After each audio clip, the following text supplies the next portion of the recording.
दिनों दिन हमारा भक्ति भाव,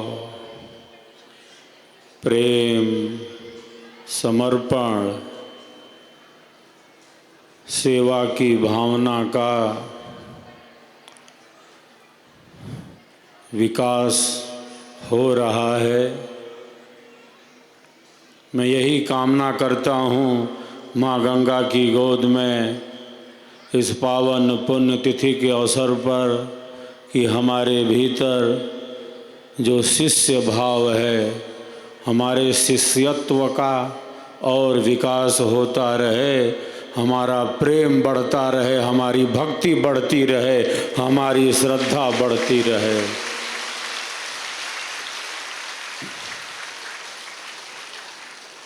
हम आत्म कल्याण के मार्ग पर आगे बढ़ते ही चलें। दिए से दिया जलाएं, चलो चलो दीप वहाँ जलाएं जहाँ अब भी अंधेरा है। मन के किसी भी कोने में, मन के किसी भी कोने में छिपा हो अंधेरा, मन के किसी कोने में छिपा हो अंधेरा, वह अंधेरा ब्रह्म विद्या के प्रकाश से नष्ट हो जाता है, नष्ट हो जाता है।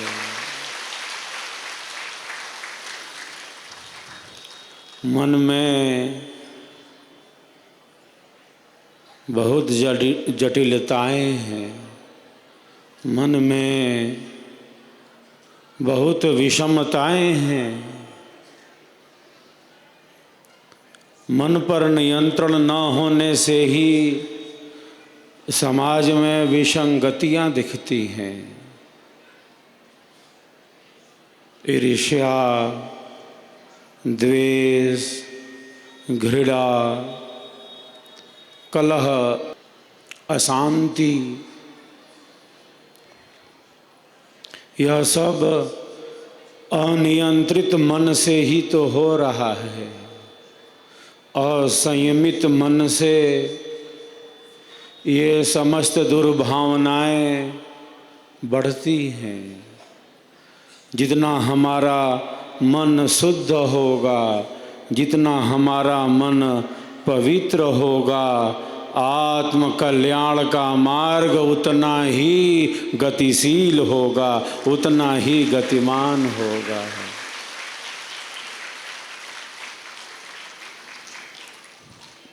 जैसे लोहे को पीट पीट कर इच्छित आकार का बना दिया जाता है, जहाँ जिस प्रकार से उसकी उपयोगिता हो, आवश्यकता हो, उसी प्रकार सत्संग के हथौड़े से, ब्रह्म विद्या के ज्ञान से, स्वर वेद के स्वर से अवगुणी मन को सद्गुणी बनाया जाता है, सद्गुणी बनाया जाता है।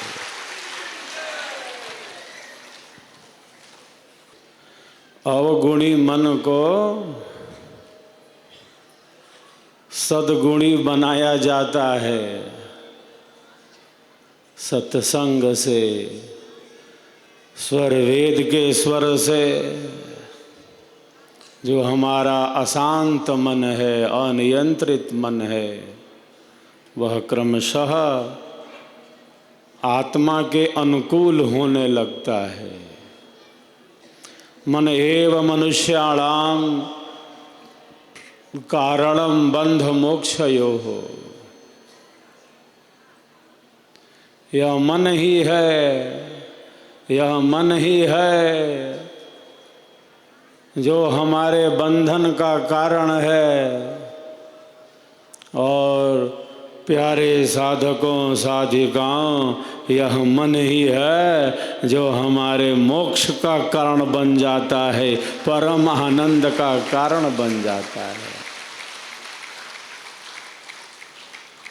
इसीलिए मैं कहता रहता हूँ, मन को आत्मा का मित्र बनाएं। मन को आत्मा का मित्र बनाएं। इससे हमारा जो मन है वह आत्मिक गुणों के ही निकट होगा। बार बार मन की आलोचना करने से, बार बार मन की आलोचना करने से मन नियंत्रित होता है क्या? मन को तो सत्संग चाहिए, मन को तो अध्यात्म का प्रवाह चाहिए। जैसे समुद्र के ऊपरी भाग में ऊंची उठती तरंगें तरंगित होती जा रही हैं। समुद्र के ऊपरी भाग में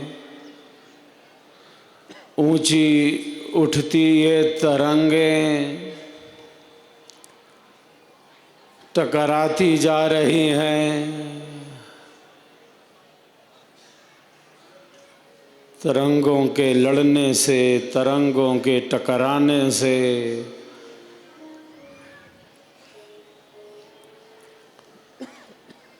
चित्र विचित्र दृश्य दिख रहा है, कोलाहल हो रहा है, अशांति हो रही है। क्योंकि समुद्र के ऊपरी भाग में ऊंची उठती ये तरंगें टकराती जा रही हैं। तरंगों के टकराने से कोलाहल हो रहा है, अशांति हो रही है।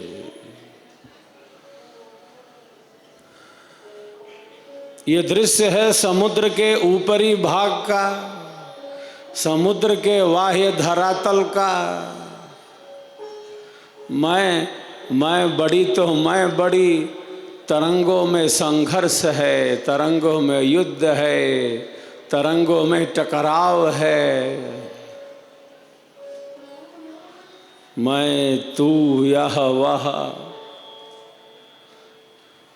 समुद्र के ऊपरी भाग में कितनी हलचल है। साहिब कहते हैं, सात समुंदर की लहर, सात समुंदर की लहर, मन की लहर है एक। कोई एक हरिजन उबरा, कोई एक हरिजन उबरा, डूबी नाव अनेक, डूबी नाव अनेक।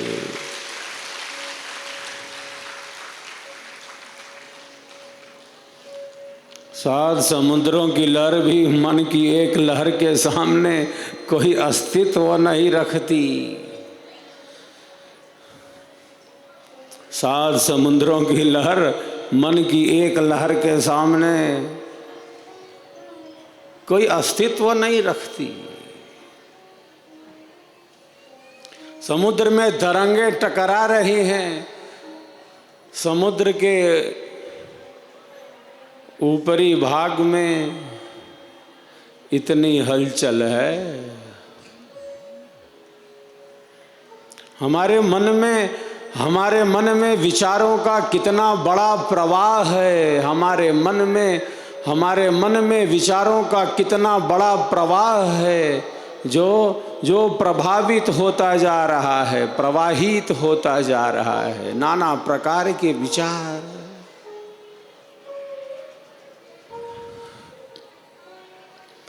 प्रातः जागरण से लेकर रात्रि शयन तक प्रातः जागरण से लेकर रात्रि शयन तक विचारों की कितनी श्रृंखला है। कब कैसे विचार आए, कब कैसे विचार आए। जो साधक हैं, जो साधिकाएं हैं, जो साधक हैं, जो साधिकाएं हैं, वे देखते हैं अपने विचारों को, वे देखते हैं अपने विचारों को। जो अध्ययन करता है, जो अध्ययन करता है अपने विचारों का, वही अशुभ विचारों से अपने को मुक्त कर लेता है, अपने को अलग कर लेता है।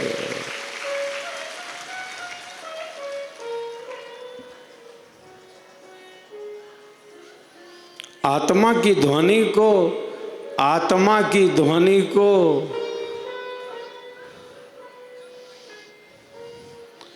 सुनने का सामर्थ्य ही तो धर्म है।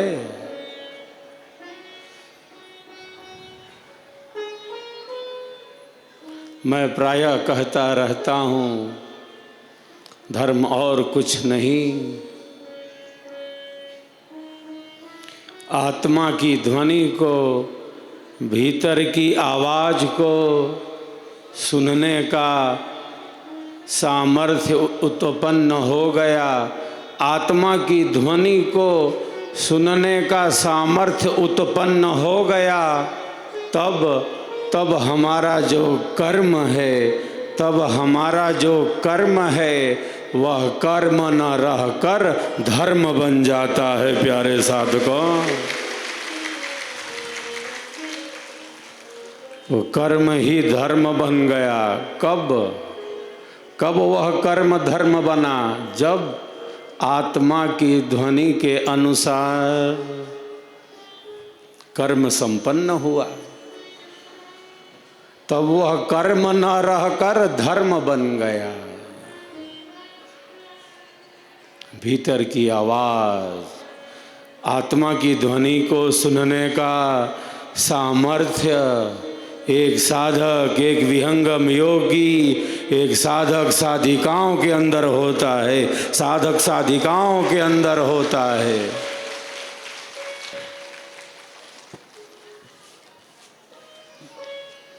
वे अंतः प्रेरणा से कार्य करते हैं।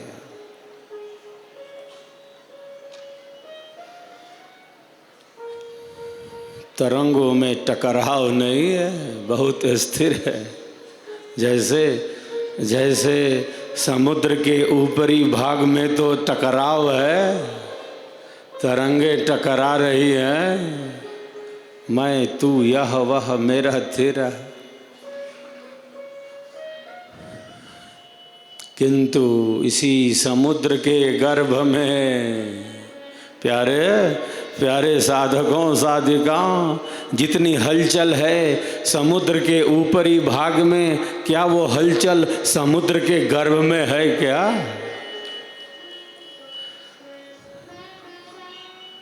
भले समुद्र के ऊपरी भाग में हलचल हो, अस्थिरता हो, चंचलता हो, चपलता हो, किंतु प्यारे साधकों साधिकाओं, समुद्र के गर्भ में तो शांति का ही समुद्र है, शांति का ही समुद्र है। समुद्र के गर्भ में गंभीरता है,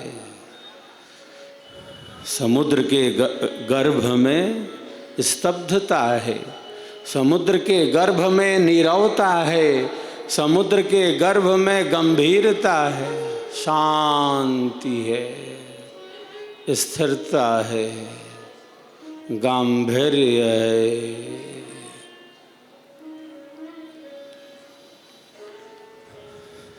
वहाँ तरंगों में कोई टकराव नहीं है, वहाँ तरंगों में कोई टकराव नहीं, वहाँ तरंगों में कोई उठा पटक नहीं, वहाँ तो स्थिरता है, सहजता है, नीरवता है, स्तब्धता है। वहाँ कोई टकराव नहीं। हमारे मन की भी दो भूमिकाएं हैं। हमारा मन भी दो स्थितियों में है। एक हमारे मन की निम्न भूमिका है, एक हमारे मन की निम्न भूमिका है, और एक हमारे मन की उच्च भूमिका है। उच्च भूमि में है वो मन। शुद्ध अशुद्ध दो भेद से मन ही अवस्था दोय। इंद्रिय न युक्त अशुद्ध है, शुद्ध सोम रस होय।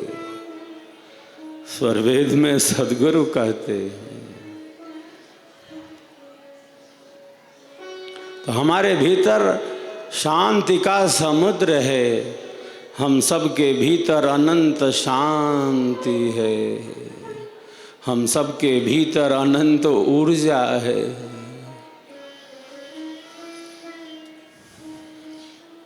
जैसे मेहंदी के हरे पत्तों में लालिमा छिपी है, पर इस लालिमा को प्रकट करना होता है।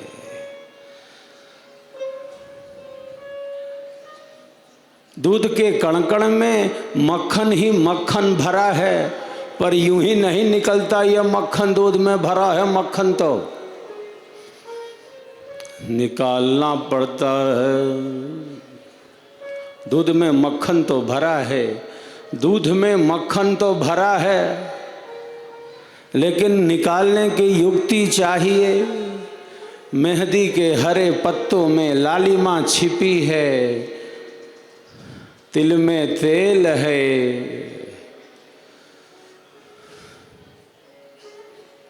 चकमक पत्थर में आग है, चकमक पत्थर में आग है। मेहंदी के हरे पत्तों में लालिमा छिपी है, तिल में तेल है, चकमक पत्थर में आग है। उसी प्रकार हम सबके भीतर आत्मा के अंदर अंतरात्मा रूप से और कोई नहीं, सच्चिदानंद स्वरूप से परमात्मा ही बैठे हैं। परमात्मा ही बैठे हैं। कोई अयोग्य नहीं, सब प्रभु के ही जीव हैं। सब प्रभु के ही जीव हैं। सबके भीतर वही शक्ति सूक्ष्म रूप से स्थित है, किंतु सबका अपना अलग अलग भिन्न भिन्न अंतःकरण है।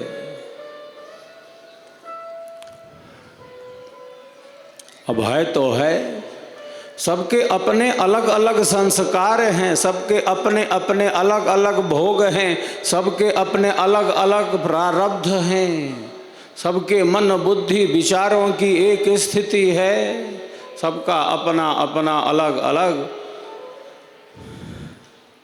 अंतःकरण है। हमारे ऋषि कहते हैं, आत्मानं रथिनं विद्धि शरीरम रथमेव चो। आत्मा रथी है, इस शरीर रूपी रथ की स्वामी है। बुद्धिं तो सारथिं विद्धि मनः प्रग्रहमेव च। इंद्रियाणि हयानाहुर्विषयास्ते सुगोचरा। आत्मेन्द्रियमनोयुक्तं भोक्तेत्याहुर्मनीषिणः।